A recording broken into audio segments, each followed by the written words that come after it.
আমাদের দেশের দুটো রাজনৈতিক দল বিএনপি এবং আওয়ামী লীগ, ইভেন জাতীয় পার্টি, তাদের জীবনের যে আপনি গ্রাফ দেখেন, এরপর মুসলিম লীগের গ্রাফ দেখেন, জামাতের গ্রাফ দেখেন, শুরু থেকে আজ পর্যন্ত প্রত্যেকটি দল বারবার একই ভুল করে। ক্ষমতায় থাকতে যে ভুল, সেই ভুল ক্ষমতায় দ্বিতীয়বার এসে আবার সেই ভুল করে। বিরোধী দলে থাকতে তাদের যে ভুলগুলো হয়, সেই ভুলগুলো আবার বিরোধী দলে গিয়ে তারা ঠিক সেম ভুল করে। বিরোধী দলে থাকতে যারা ক্ষমতায় থাকে তারা তওবা করে, আর কখনো হরতাল করব না, গাড়িতে আগুন লাগাবো না, পিছন থেকে কোনো চক্রান্ত করবো না, পলিটিক্যালি ম্যাচিউর থাকবো। কিন্তু যখনই বিরোধী দলে যায়, প্রথমে গিয়ে বলে চাকু মারো, বোমা মারো, ওইটা করো ইত্যাদি ইত্যাদি ঘটনা।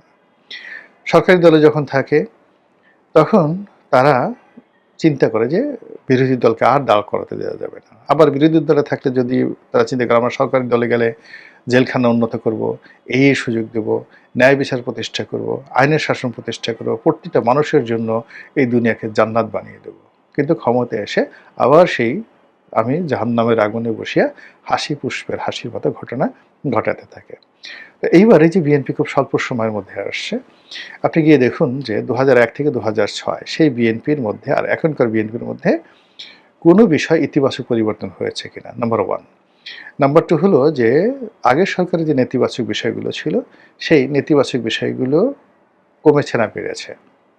এরপরে আপনি চিন্তা করুন যে আগের সরকারগুলো, মানে বিএনপির আগের সরকারগুলো 91 থেকে 96, 96 থেকে 2001, এই সময়টাই ধরেন, কিংবা ধরুন সাত্তার সাহেবের জামানাতে বা প্রেসিডেন্ট জিয়াউর রহমানের জামানাতে, 4 টার্ম তো, এই 4 টার্মে তারা যে ঝুঁকিগুলো তৈরি করেছিল, যে ঝুঁকিগুলো মোকাবেলা করেছিল, যে বিপদ বিপত্তির মধ্যে পড়েছিল, এবং তারা যে প্রকৃতির একটা সার্কেলের মধ্যে পড়ে গিয়েছিল।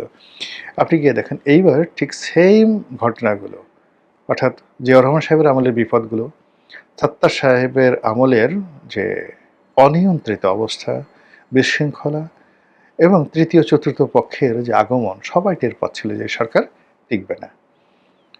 আবার 91 সালে বিএনপি যে সমস্ত কারণে তাদের পরাজয় ডেকে নিয়ে এসেছিল, 2001 সালে যে সমস্ত কর্মকাণ্ডের মাধ্যমে একটা 1-11 অনিবার্য হয়ে পড়েছিল, ঠিক সেইভাবে দেখেন গত 6 মাসে এই অতীতের যে 4টি বিএনপি সরকার, সেই কাজগুলো যে মাসে হয়েছিল, যে সময় হয়েছিল, যে পরিবেশে হয়েছিল, যে প্রেক্ষাপটে হয়েছিল, তার একটা জিনিস থেকে এইবার এই সরকার বের হতে পেরেছে কিনা।